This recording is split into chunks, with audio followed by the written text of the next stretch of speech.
본 방송에서 제공하는 투자 정보는 투자 판단에 대한 조언입니다. 방송에서 제공하는 주식의 가치, 가격 상승 및 가격 하락에 대해서는 방송사에서 보장하지 않습니다.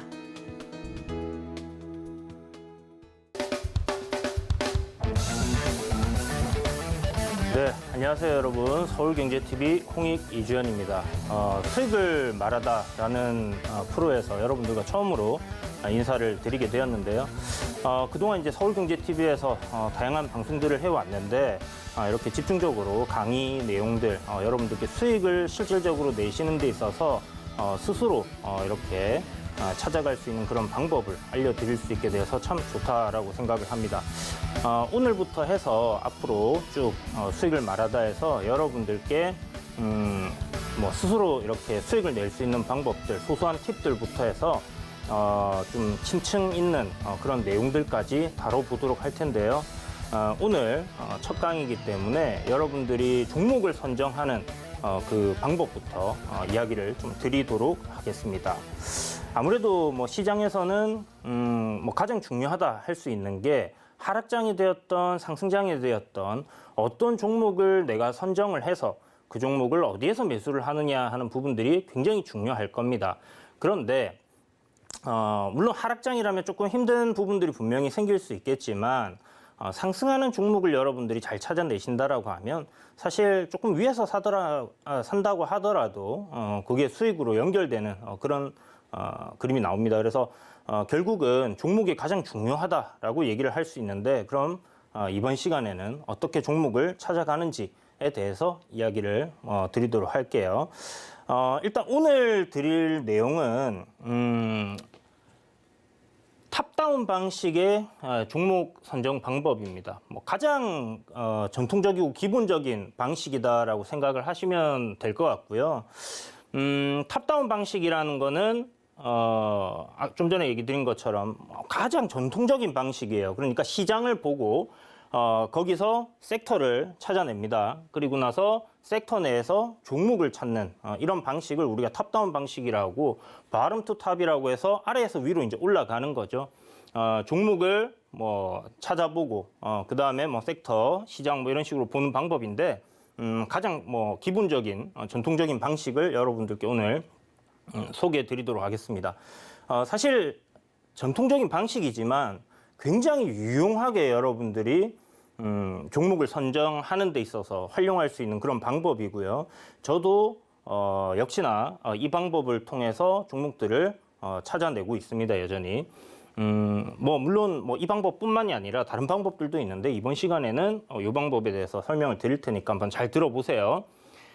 자, 미증시 상승 섹터 혹은 크게 상승한 ETF 등에 주목하라라고 되어 있는데요. 우리나라 증시가 이제 글로벌화, 동조화되어 있죠. 우리나라 증시뿐만이 아니라 미증시의 영향을 전 세계 증시들이 다 받고 있습니다. 그래서 미국 증시에서의 어떤 특정한 상승 섹터가 나온다. 예를 들어서 리오프닝 관련 섹터들이 미국에서 굉장히 강한 흐름들을 보여준다 하면 곧 얼마 안 돼서 전 세계 리오프닝 관련주들이 다 움직이게 되어 있습니다. 우리나라뿐만이 아니라 독일, 영국, 프랑스, 이탈리아 할 것 없이 항공주들이 리오프닝으로 많이 오르면 다음날 항공주들이 같이 많이 오르는 그런 흐름들을 보여주고 있기 때문에 이런 글로벌적인 흐름에 동조해서 움직이는 그런 모습들이 많이 나온다라는 부분들을 생각을 해서 미증시의 상승 섹터 그리고 혹은 이제 ETF가 있죠. 이제 ETF라는 거는 펀드입니다. 펀드. 그래서 실질적으로 그 각 종목들에 대한 예를 들어서 전기차 ETF 하면 그 전기차 ETF에 모이는 돈으로 전기차 관련주들을 이렇게 매수를 하게 되어 있어요. ETF 같은 게 이제 설정이 되어 있는데 어떤 종목들로 이렇게 구성이 되어 있습니다. 그래서 그쪽 섹터가 상승을 한다. 그러면 ETF도 분명히 상승하는 흐름들이 나올 거고 이 관련된 ETF가 어떤 게 올라가느냐를 유심히 보게 되면 우리도 상승할 섹터들을 쉽게 찾을 수 있다. 이렇게 생각을 하시면 될 것 같아요. 요거는 일단 시장과 그 다음에 섹터, 종목을 보는 데 있어서 우리나라 시장을 얘기하는 부분도 있지만 저기서 말하는 시장은 거시적인 경제, 즉 글로벌 시장을 이야기한다라고 생각하시면 될 것 같습니다. 첫 번째로 이제 먼저 해야 될 게 시장의 흐름을 이제 파악해야 됩니다. 이 흐름이라는 건 뭐냐 하면 상승하고 있느냐 아니면 횡보하고 있느냐 하락하고 있느냐 이걸 파악을 하라는 거예요. 실질적으로 시장에 대해서 이야기를 하면 뭐 많은 사람들이 거시적 경제에 대한 매크로적인 이슈 이런 부분들을 많이 이야기를 하거든요. 매크로 이슈라는 거는 중앙은행의 재정 정책 그러니까 요번에 연준에서 금리 인상을 팬데믹 이후에 지금 진행을 하고 있죠.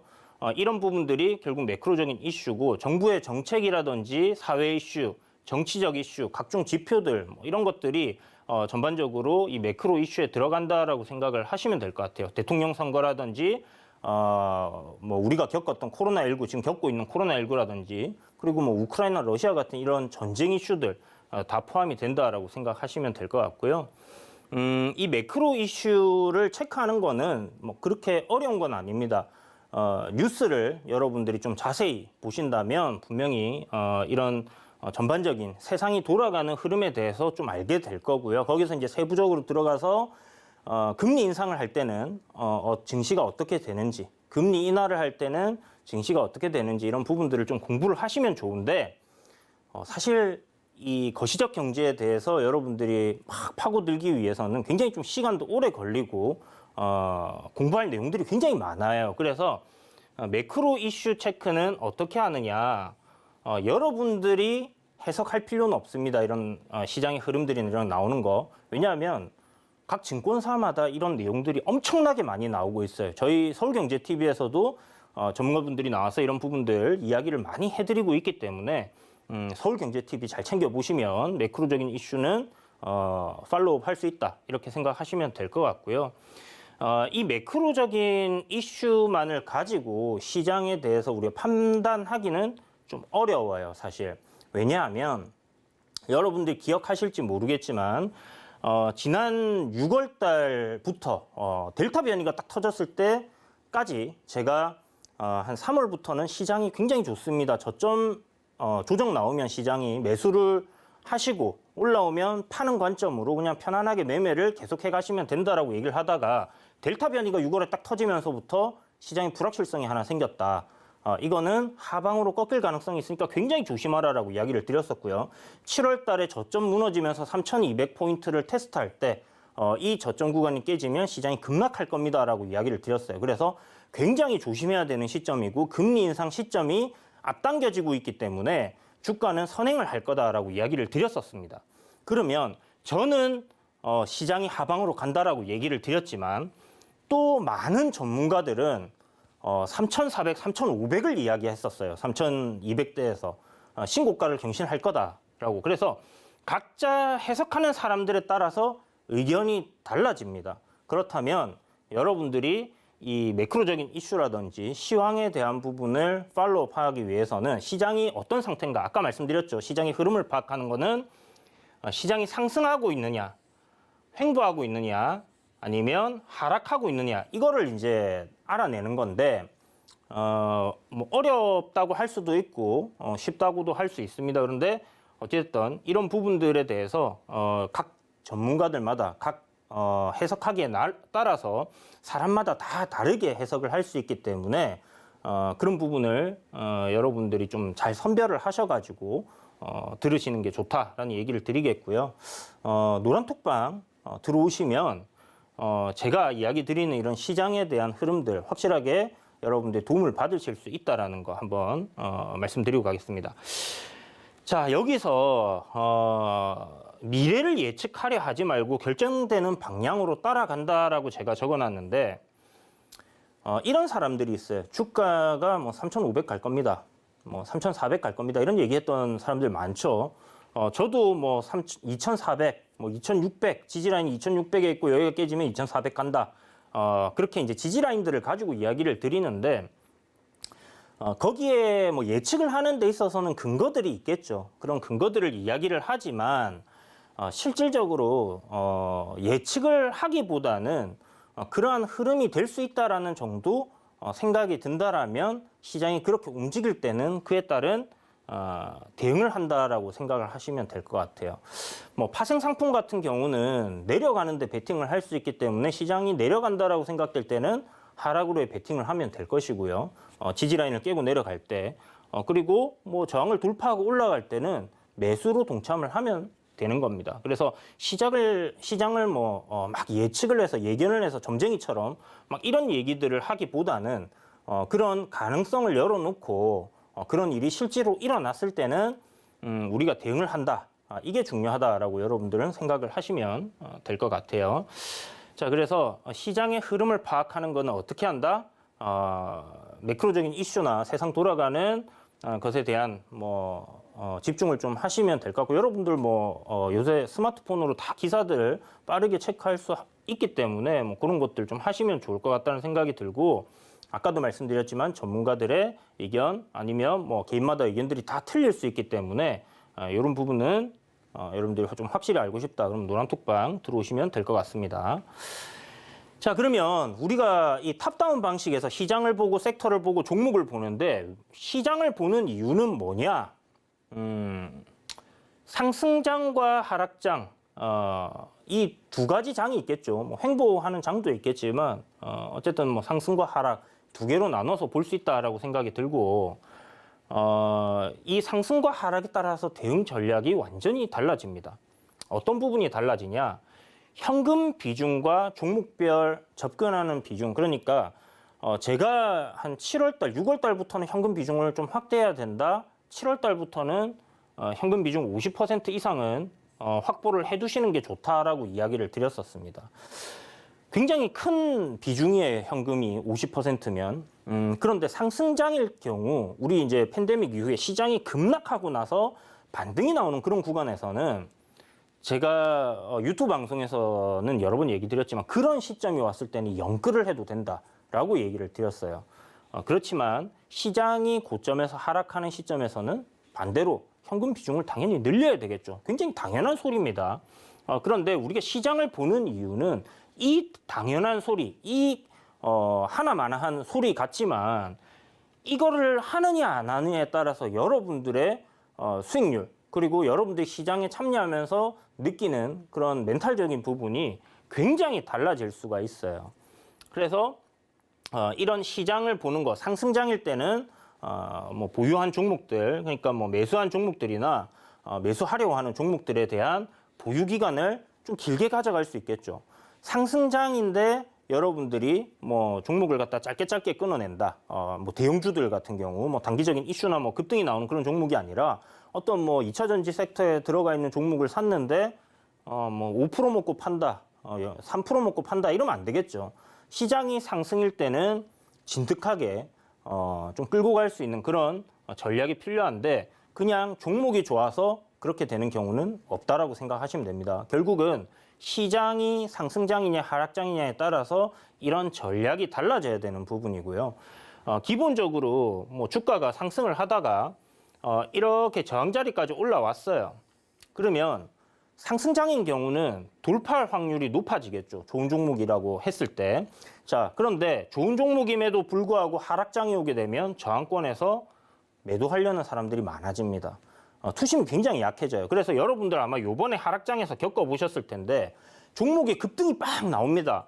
급등이 나오는데 윗꼬리를 달고 쫙 밀려버려요. 순간적으로.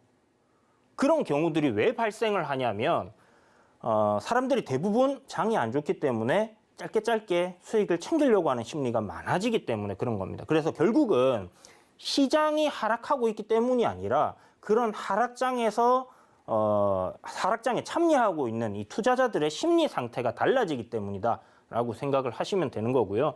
그렇기 때문에 우리는 이 시장을 가장 먼저 봐야 된다라고 말씀을 드리는 겁니다.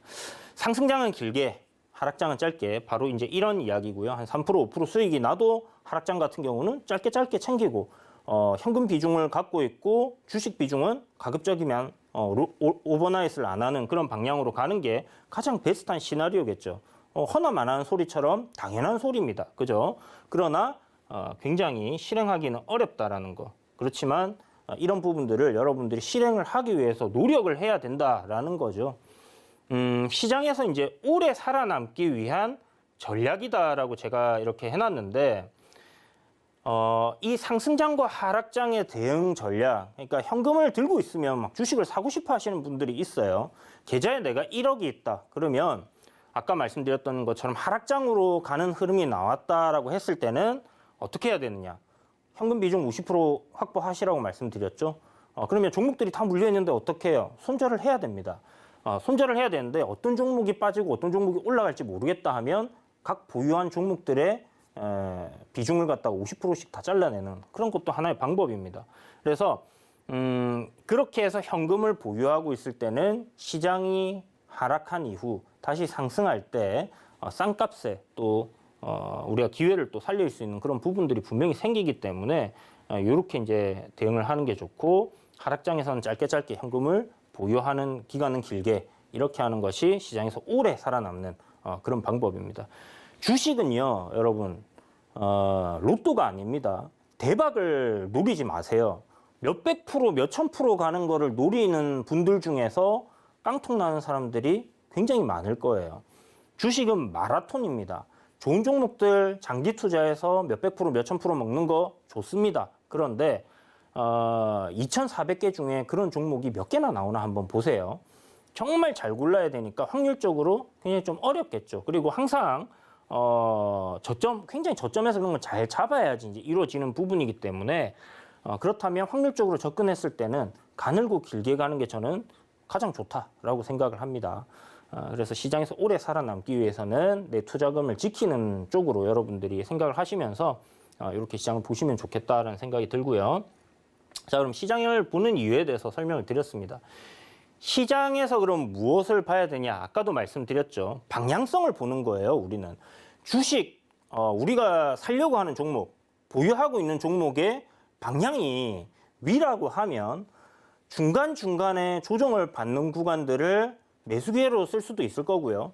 흔들리지 않고 가져갈 수도 있을 겁니다. 그런데 우리는 그 방향에 대해서 확신이 없기 때문에 종목을 길게 끌고 간다든지 아니면 뭐 종목을 손절을 한다든지 뭐 이런 상황들이 이제 발생을 하는 거죠. 그래서 오늘은 여러분들께 제가 이런 허나만한 소리만 하고 끝나면 안 되니까 일단 시장에 무엇을 봐야 되느냐? 방향성, 그죠? 아까 말씀드렸죠. 상승, 그리고 상승, 횡보, 하락이 있다 이렇게 말씀드렸습니다. 그러면 시장이 지금 현재 방향성이 상승이냐, 횡보냐, 아니면 하락이냐, 요거를 파악해야 된다라는 겁니다. 상승 추세, 이게 상승하는 거를 이제 추세라고 얘기를 하거든요. 이렇게 올라가고 있는 거를 상승 추세라고 얘기를 합니다. 상승장이에요. 시장이 상승 추세에 놓여 있으면 시장이 반대로 이렇게 내려옵니다. 그러면 시장은 뭐예요? 하락 추세에 놓여 있고 이걸 우리가 바로 하락장이라고 얘기를 하는 겁니다.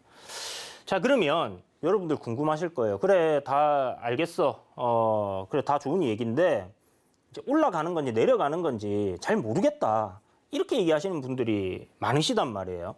차트적으로, 기술적으로 어떻게 그걸 봐야 되는지 잘 모르신단 말이에요. 그러면 아까 매크로적인 이슈 같은 경우는 앞으로 다가올 이벤트들 아니면 이슈들 아니면 지표들에 의해서 우리가 방향을 갖다가 예측을 좀 하는 건데 이건 어디까지는 예측이에요. 그러니까 미래에 일어나지 않은 일이기 때문에 실질적으로 그 상황이 되어 봐야지 그 방향성에 대해서 우리가 알 수 있다는 거죠. 그러면 이 방향성을 뭘로 확인을 하느냐? 바로 차트로 확인을 해야 됩니다. 이 차트에는요, 시장에 참여하는 모든 사람들이 다양한 종목들을 사고 팔고 하면서 그 방향이 결정되고 움직이는 것이기 때문에 이 시장의 흐름을 차트로서 확인을 할 수 있다라는 부분이고, 어떻게 확인하느냐? 바로 이동평균선을 활용을 해서 확인하는 방법에 대해서 오늘 여러분들께 알려드리도록 하겠습니다. 이제 여러분들은 이 강의를 듣고 나시면 시장이 하락하고 있구나, 아니면 시장이 상승하고 있구나 라고 생각을 판단을 내리실 수가 있게 되고요. 그리고 내가 보유한 종목이 상승하고 있느냐, 아니면 횡보하고 있느냐, 하락하고 있느냐도 판단을 내리실 수가 있게 될 겁니다. 자, 그래서 추세 확인 방법이에요. 이동평균선을 이제 활용을 하는 건데, 정배열인 경우, 그러니까 정배열이 뭐냐? 이동평균선 5일선하고 21선, 그리고 61선, 그리고 121선이 있습니다. 이 이동평균선 4개 정도만 보면 되는데, 뭐 한 240선이라든지 480선 같은 뭐 장기 이평선들을 함께 보셔도 괜찮아요. 그러나 요 4개 정도만 여러분들이 딱 두고 계속해서 차트를 보시면 깔끔하게 방향에 대해서 확실하게 알 수 있다라고 말씀드리겠고요. 자, 이동평균선이 5일선이 맨 위에 있고요. 그 다음에 21선, 그리고 61선, 그리고 121선이 있습니다. 여러분들이 지금 이 강의를 들으시는데 이동평균선을 모른다 하시는 분들 계시면 뭐 검색을 해보세요. 이런 기본적인 내용들은 굉장히 영상들 많이 나와 있습니다. 그래서 검색 한번 해보시고 다시 이 영상을 한번 보시는 게 좋다라는 생각이 들고요. 자, 그러면 역배열은 이거 반대겠죠. 5일선이 가장 위에 있습니다. 그리고 21선이 그 밑에 있고요. 그 아래에 죄송합니다. 이게 반대가 되겠죠. 여기가 121선이 되겠죠. 그리고 60선, 그리고 20선, 그리고 맨 아래가 5일선이 될 겁니다. 한마디로 정배열인 경우와 역배열인 경우 그냥 반대로 생각하시면 돼요. 나중에 이제 차트를 보면서 제가 좀 이야기를 드릴 텐데, 이런 정배열로 만들어져 있다, 이동평균선이. 그러면 그 주가라든지 아니면 지수는 상승 추세에 놓여 있다라고 보시면 되고, 역배열로 이렇게 만들어져 있다. 그러면 시장이나 아니면 종목이나 이런 지수나 이런 부분들이 하락 추세에 놓여 있구나라고 생각을 하시고 보시면 될 것 같습니다. 섹터를 선별하는 방법. 그러니까 이제 좀 전에 우리는 시장에 대해서 시장이 올라가고 있는지, 내려가고 있는지, 횡보하고 있는지에 대해서 어떻게 파악하는지를 배웠어요. 섹터를 선별하는 방법, 어떤 섹터를 선택할 것인가, 시장보다 강한 sek터를 선별을 해야 됩니다. 제가 이거 뭐 서울경제TV에 나와서 여러분들께 거의 뭐 뻥을 조금 보태서 한 99번만 더 얘기 드리면 한 1000번 정도 얘기하는 것 같은데, 항상 강한 종목을 하라라고 이야기를 드리죠. 시장보다 강한 섹터. 그러면 시장보다 강한 섹터는 어떻게 하느냐, 어떻게 찾아보느냐, 여기에 대해서 제가 차트를 보면서 설명을 좀 드리도록 할게요. 자, 지금 여러분들 보고 있는 거는 이쪽은 이제 코스피 차트고요. 그리고 옆쪽에 보이는 거는 이제 종목입니다. 종목인데 섹터를 우리가 먼저 찾아봐야 되잖아요. 그래서 섹터를 찾아볼 수 있는 방법으로 설명을 드릴게요. 자, 이렇게 차트를 여러분들 화면에 2개를 띄우세요. 2개를 띄워놓고 한쪽은 이 지수 관련된 요 차트를 띄워놓고 한쪽은 뭘 띄우냐면 여기 이제 상단에 눌러보면 주식이라고 있고 이제 뭐 업종이라고 이렇게 있어요. 이게 키움 종합 차트 기준으로 이제 말씀을 드립니다. HTS마다 조금씩 다를 수는 있으니까 그런 부분들은 여러분들이 직접 확인을 해 보시고요. 자, 그래서 이 업종 지수가 하나가 있고 지금 둘 다 지수죠. 이 업종 차트에서 돋보기 모양을 딱 누르면 업종 종목 검색이라고 있습니다. 여기 이제 코스피, 코스닥 보이시나요? 자, 여기 보시는 것처럼 코스피와 코스닥 이렇게 이제 나뉩니다. 그래서 저 부분을 여러분들이 보시면서 코스피를 기준으로 설명을 드리도록 할게요. 자, 대형주, 중형주, 소형주 이렇게 나누어져 있습니다. 제가 지금 차트를 대형주로 봤을 때는 오른쪽과 왼쪽의 흐름이 거의 비슷해요. 그러면 중형주로 바꿔볼게요. 중형주로 바꾸니까 어때요? 오른쪽과 왼쪽을 딱 봤을 때 중형주 같은 경우는 코스피 지수보다 상승 흐름이 나와주고 있는 게 보이죠? 좀 더 주가가 더 올라가 있습니다. 예를 들면 코스피 같은 경우는 이제 전고점 저항 자리가 바로 이런 구간이에요. 이렇게 이제 저항 구간을 돌파하는 그런 위치에 놓여 있는데 지금 중형주들 같은 경우는 이 구간을 이미 돌파하고 한참 올라가 있단 말이에요. 이렇게 비교를 하시면 됩니다. 그러면 시장보다는 중형주가 지금 좋구나.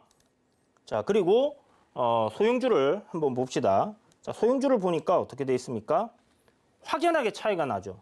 최근에 여러분들 개별 종목들이 좋다, 중소형주들이 좋다 이런 얘기 들어보셨죠?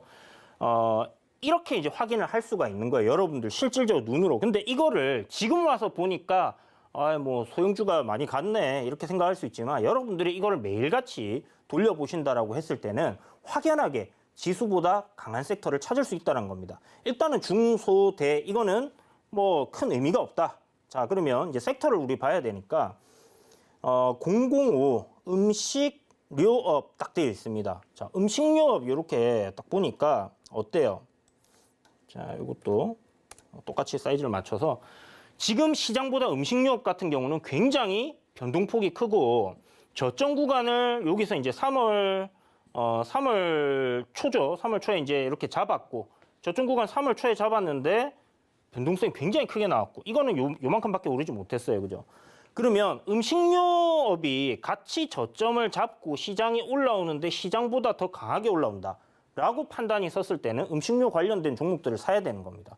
롯데칠성이라든지 삼양식품 이런 것들 지금 굉장히 신고가를 달리고 있는 그런 상황이죠. 그래서 그런 식으로 해서 우리가 섹터를 선별을 할 수 있는 거고 섬유의복 이런 식으로 종이 목재 오늘 급등이 좀 나왔었는데 이런 식으로 이제 보는 거예요.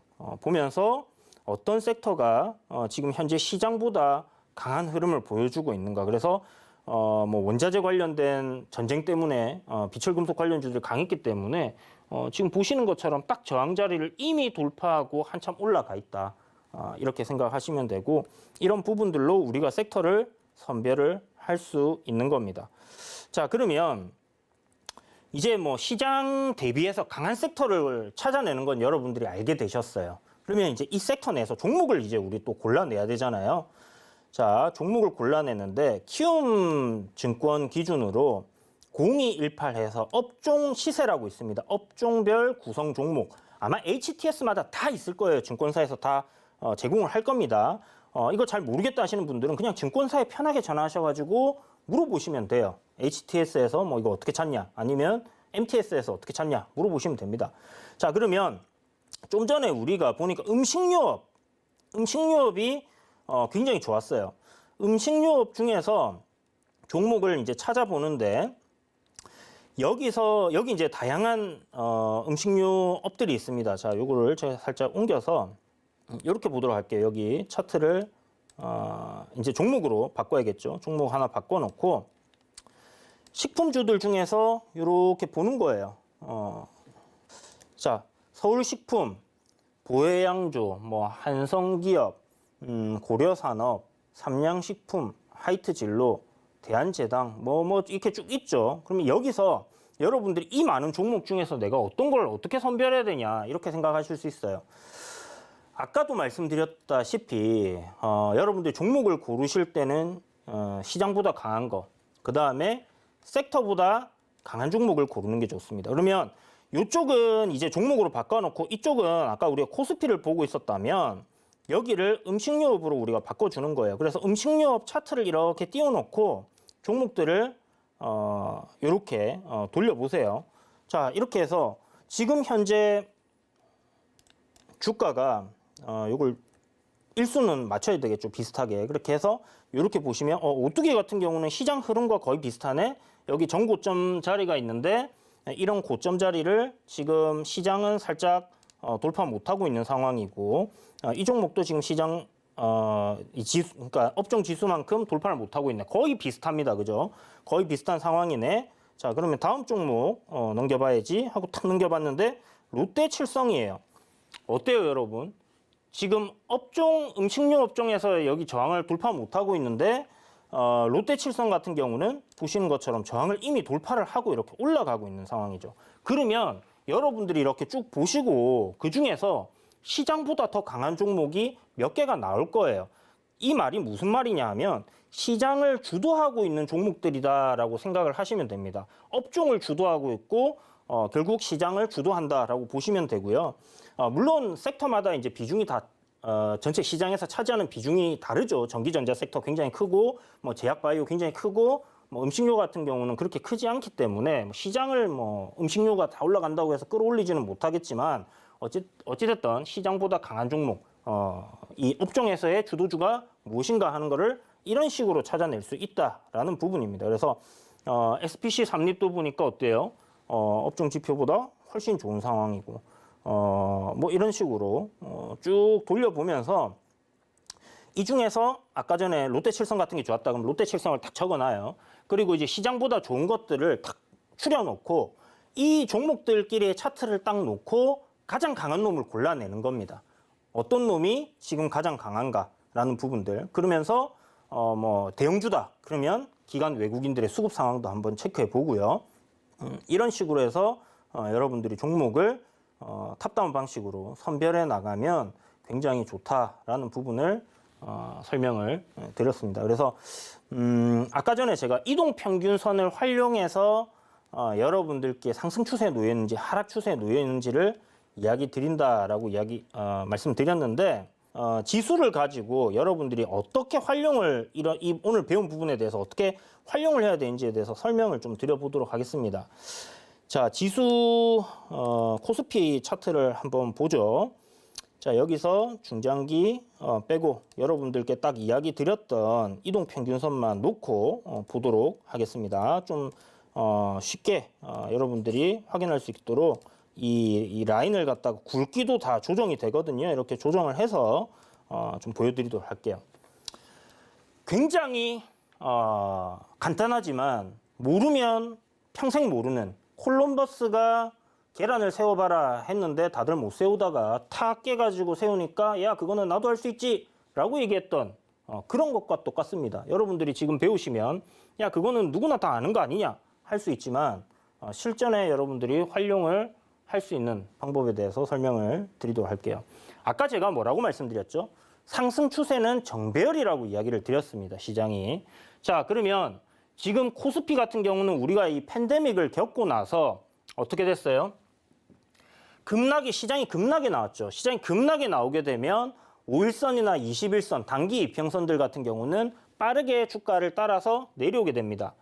이 빨간색이 5일선이고요. 노란색이 21선입니다. 초록색이 61선이고 이 핑크색이 121선인데 단기 이평선들이 빠르게 따라 내려와요. 그리고 나서 주가가 반등을 하고 강하게 올라가면요. 이 단기 이평선들도 빠르게 따라 올라오게 됩니다. 그러면서 이런 저점 구간에서 우리가 매수를 할 수 있었다라고 하면 가장 좋겠지만 그러지 못한다 하더라도 시장이 상승에 놓여 있는지 하락에 놓여 있는지 판단하는 거는 뭐 이 이동평균선으로도 충분하다는 겁니다. 정배열로 바뀐 구간이 어딘가 한번 보세요. 61선이 121선 위에 있어야 정배열이잖아요. 초록색이 61선입니다. 바로 저 동그라미 지점, 자 다시 이 동그라미 지점부터 정배열로 바뀐 거예요. 그러면 이때부터 시장은 상승 추세에 놓여 있다라고 우리가 생각을 할 수 있습니다. 물론 그 밑에부터도 생각을 할 수는 있겠지만 이동평균선을 기준으로 잡고 우리가 봤을 때 그렇게 판단을 내릴 수 있는 부분이고요. 특히 종목들 기준으로 봤을 때 이 61선과 121선을 가지고 61선이 121선을 골든크로스 만들고 우상향 흐름으로 쭉 가게 되면 주가가 분명히 61선 위에 있어야지 계속 우상향이 되겠죠. 그런 흐름으로 가게 되면 크로스가 안 나요. 보시면 5일선이나 21선 같은 경우는 단기 이평선이기 때문에 깼다가 올랐다 깼다 올랐다 합니다. 그러나 장기 이평선 그리고 중기 이평선들은 크로스가 단 한 번도 나지 않는다라는 거죠. 그러면 이건 무엇을 말하냐? 시장이 결국은 상승 추세를 유지를 하고 있다라고 볼 수 있는 거고, 그러면 여기서 골든 크로스가 나오면서 상승 추세로 전환을 했다라고 우리가 상승 추세에 놓여 있구나라고 판단을 했어요. 시장이 이제 조정보다는 우상향 하겠구나라고 생각을 했어요. 그러면 언제쯤 우리는 시장이 꺾일 건가라는 부분에 대해서 생각을 할 때는 바로 이 지점입니다. 아마 6월이나 7월 그쯤 될 거예요. 조금 이평선 늦게 움직이는 부분들이 있기 때문에 여기가 기준이 된다. 여기 보이시는 것처럼 61선이 121선을 데드시키죠. 그러면 시장이 그때부터는 하락 추세로 전환한다라고 생각을 할 수 있어요. 그런데 문제가 뭐냐? 이동평균선의 가장 맹점입니다. 항상 주가가 많이 밀려 내려가야지 그때 가서 따라온다라는 거예요. 특히나 장기 이평선들 같은 경우는. 그런데 그러면 뭐 대응하기에 너무 늦어진 거 아니에요라고 생각을 할 수 있어요. 한 가지 여기서 더 알려드리면 이 이동평균선이 이렇게 데드 크로스가 난 시점에서는 너무 늦었을 수도 있습니다. 그런데 한번 이렇게 보시면 요 구간이에요. 요 구간. 여러분들 지금 시간이 지나서 보니까 어떻습니까? 여기가 이제 3,100포인트 가량 되는 구간이거든요. 2,600까지 빠졌었어요. 저때 여러분들이 보유하고 있던 종목들 팔았다면, 현금 보유하고 있었다면 얼마나 이걸 수익을 봤다라고도 생각을 할 수 있는 거죠. 여러분들이 지금 계좌에 마이너스가 돼 있거나 손실이 돼 있는 부분들을. 그렇기 때문에 늦었다고 생각이 될지언정 그때부터 시장이 하락할 수 있다라는 부분들에 대해서 꼭 기억을 해두시고요. 아까 전에 말씀드린 것처럼 후행성입니다. 이동평균선은 후행성이기 때문에 어떻게 활용을 해야 되느냐. 이렇게 해서 상승 구간과 하락 구간을 딱 놓고 보면요. 60일 이평선 아래로 주가가 내려와 있는 기간이 얼마 없어요. 여기서 이제 한 번 있었고요. 그죠? 그 다음에 여기서 한 번 있었습니다. 그 다음에 여기서 이제 이탈이 나오고 쭉 밀려버렸죠. 여러분들 한번 가만히 보세요. 일시적으로 이제 60일선을 이탈을 했다가 저런 식으로 회복해주는 흐름이 나올 때는 괜찮아요. 그런데 주가가 지금 보시는 것처럼 이탈을 하고 그 다음에 여기 보시면 이제 여기 이제 동그라미 쳐놨죠. 이 부분 121선을 주가가 하회합니다. 주가가 많이 밀려 내려가게 되면 결국은 뭐 60일간의 평균이기 때문에 그 사이에 뭐 주가 급등을 해서 이렇게 올라오게 될 경우에는 이평선이 문제가 없을 수가 있어요. 그런데 이 60선 위로 주가가 올라오지 못하는 흐름이 만들어지는 모습을 보게 된다라면 여러분들이 요때 요 구간을 대응할 수 있는 그런 위치로 삼을 수 있다라는 부분이에요. 여기 오기 전에 데드 크로스가 나겠구나라는 거를 여러분들이 미리 좀 짐작을 할 수 있는 그런 부분이죠. 거기다가 21선의 이 방향, 요 단기 추세선, 이제 21선을 가지고 뭐 생명선이다 뭐 이런 이야기들 많이 하는데요.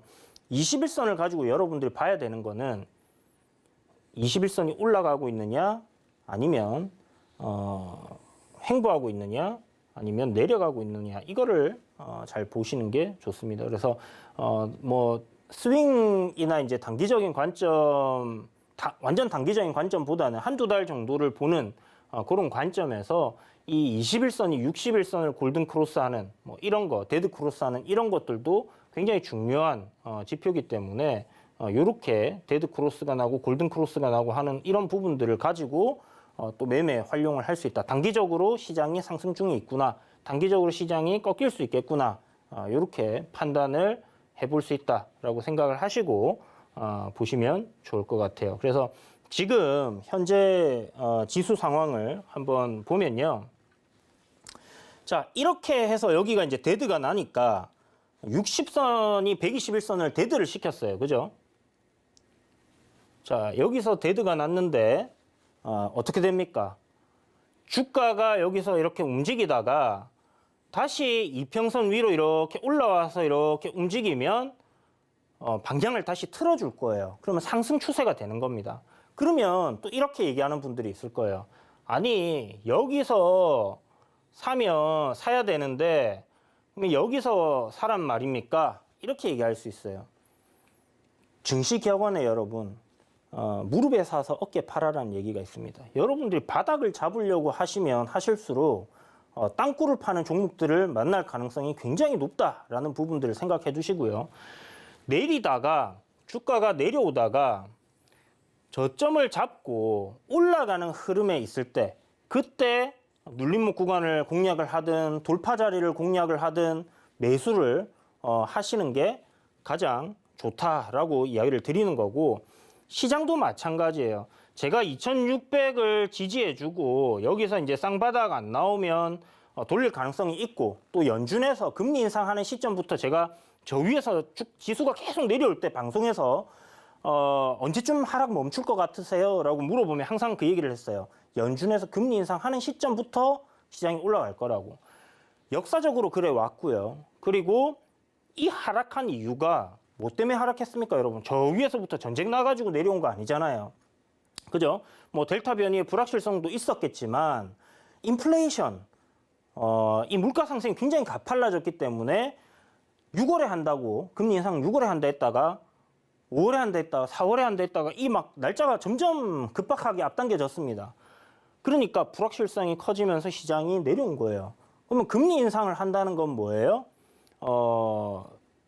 그 금리 인상을 한다는 것은 일단 유동성을 이제 축소한다라는 부분이니까 이렇게 이제 밀려 내려온 건데 내려온 요인 자체가 금리 인상을 한다라고 하니까 내려온 거예요. 이유 자체가 시장이 하락한 이유가 금리 인상 때문이에요. 그러면 금리 인상을 딱 하게 되면 우리가 항상 뉴스에 팔아라 뭐 이런 얘기 들어보셨잖아요. 주가 급등하고 있는데 재료가 노출이 탁 되면 끝나잖아요. 마찬가지입니다. 악재가 노출이 탁 되는 순간 끝나버리게 되는 겁니다. 그전에는 3월에 할지 4월에 할지 5월에 할지 그다음에 뭐 0.25bp 뭐 25bp를 할지 50bp를 할지 알 수가 없다가 연준에서 금리 인상하고 가이드라인을 제시하면서부터 증시가 괜찮아지기 시작해서 지금 저점을 지켜주는 그런 흐름입니다. 그러면 여러분들 제가 좀 전까지 알려드렸던 내용을 바탕으로 해서 딱 본다라고 했을 때 시장은 지금 어떤 시장이에요? 상승장입니까? 하락장입니까? 횡보장입니까? 하락장입니다. 그죠? 아직도 하락장입니다. 물론 이 2600포인트를 지켜주고 시장이 다시 상승 흐름을 타고 이렇게 올라가주면 아까 전에 우리 팬데믹 이후에 봤던 것처럼 60선이 121선을 골든시키고 다시 상승 추세로 전환이 될 겁니다. 그러면 너무 늦은 거 아니냐 하는 또 얘기들 하실 수 있어요. 절대 늦지 않았습니다. 그때 가도 종목들 할 게 많다. 그리고 자, 종목적인 부분에서 이야기를 좀 드려볼게요. 뭐 이 종목 선진이라는 종목인데 제가 뭐 이 종목을 선택해 놓은 게 아닙니다. 아까 전에 뭐 식품 관련해서 보다 보니까 나온 것 같은데 자, 종목에 대입을 해봐도 여러분 어때요? 종목에 한번 대입을 해보세요. 이렇게 자, 60선, 121선이 정배열로 만들어지고 나서 횡보를 쭉 해오다가 5일선, 21선, 61선, 121선 정배열로 바뀌는 이런 구간이 나옵니다. 이런 구간이 나오고 나니까 주가가 이미 이렇게 보면 자, 차트 잠시 보여드릴게요. 이렇게 보면 자, 신고가를 돌파하고 정배열 구간으로 이렇게 바뀐 게 보여요. 이거를 저 밑에서부터 주가를 이렇게 보면 이거 좀 많이 올랐는데? 라고 생각할 수 있습니다. 물론 다 지나간 차트긴 하지만 정배열 구간에서 이런 뭐 돌파 자리 매수를 하든 돌파하고 눌림 자리 매수를 하든 이런 식으로 수렴 후 확산하는 그런 흐름들이 나온다라고 보시면 되고요. 그래서 뭐 예를 들어서 이런 돌파 구간에 여러분들이 매수를 했어요. 이런 구간에서. 이런 구간에 매수를 했어요. 아니면 이런 구간에 매수를 했어요. 물론 뭐 단기적으로 요 고점에 최고점에 팔면 좋겠지만 뭐 여러분들이 저도 고점을 못 잡습니다. 그럼 누구도 고점을 잡을 수는 없어요.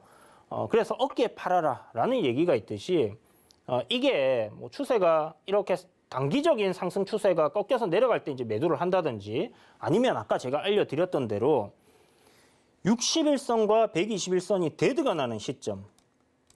자, 한번 봅시다. 시장과 뭐 거의 비슷하게 데드가 났어요. 일단 주가가 61선 아래로 내려가서 이렇게 계속 61선 아래에서 주가가 오랜 기간 머물게 되면 평균 가격이 떨어지기 때문에 60일간의 평균 가격을 생각해 보면 이평선이 꺾여 내려올 수밖에 없습니다. 장기 이평선은 120일간의 평균이기 때문에 반영되는데 시간이 걸려요. 그러면 결국은 단기 이평선들이 이렇게 다 깨고 내려오게 되는 거죠. 그래서 이런 시점에 여러분들이 매도를 한다라고 해도 저기서부터 이만큼의 차익을 얼마입니까? 대략 주당 뭐 10,000원에서 18,000원이니까 8,000원 정도 차익을 볼 수 있는 거죠. 종목을 여러분들이 어떤 거를 갖다 놓던지 한번 봐봐요.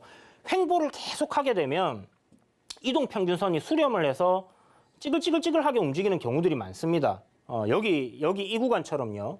그런데 이제 확산을 해서 상승하는 그런 흐름으로 바뀌는 시점을 한마디로 공략을 할 수 있는 그런 구간이다 생각하면 되고, 상승 추세에 놓여 있기 때문에 사실 아무 때서나 여러분들이 매매를 해도 수익이 납니다. 여기는 이격이 너무 많이 벌어진 구간이니까 사실 이런 데서는 당연히 짧게 좀 공략을 해야 되겠고, 이것도 나중에 수익을 말하다 해서 여러분들께 거래량적인 부분 이야기 드리면서 다 설명을 드리도록 할게요. 자, 그래서 지금 이 선진이라는 기업을 우연찮게, 진짜 이거 대본에 없었습니다. 우연찮게 여러분들께 설명을 드리게 됐는데, 어때요? 횡보하던 구간까지 이제 내려와가지고 61선과 121선을 딱 놓고 봐보세요. 이 지금 주가가 61선 위로 올라왔죠. 이평선들 위로 올라와 있습니다. 그리고 이렇게 왔다 갔다 하는 상황이고, 거래량도 아래 보면 괜찮게 나와 있어요. 그런데 이게 더 이상 주가가 이렇게 밀려버리면 안 되겠지만, 요 위에서 이렇게 계속 움직이게 되면 어떻게 될까요? 60일 이평선이 완만하게 올라오면서 121선을 또 골든시키겠죠. 그러면 단기 이평선들이 이 60선 위에 놓여 있게 된 경우에는 상승 추세로 전환된다라고 생각을 하면 될 것 같고요. 그리고 나서 어떻게 해야 되냐? 전고점 저항 자리를 돌파하거나 아니면 돌파 후에 눌리는 구간에서 우리가 공략을 해볼 수 있겠죠.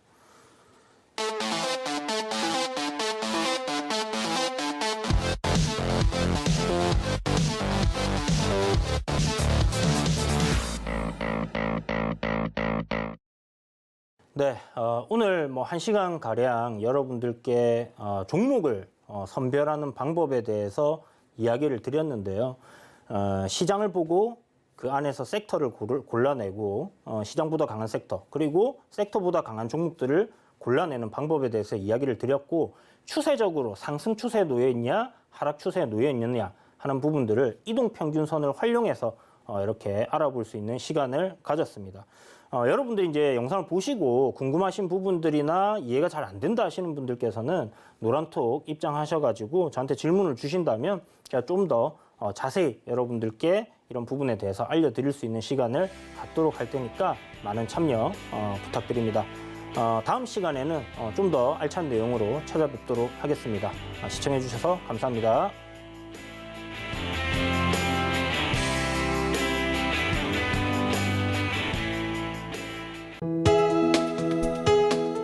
본 방송에서 제공하는 투자 정보는 투자 판단에 대한 조언입니다. 방송에서 제공하는 주식의 가치, 가격 상승 및 가격 하락에 대해서는 방송사에서 보장하지 않습니다.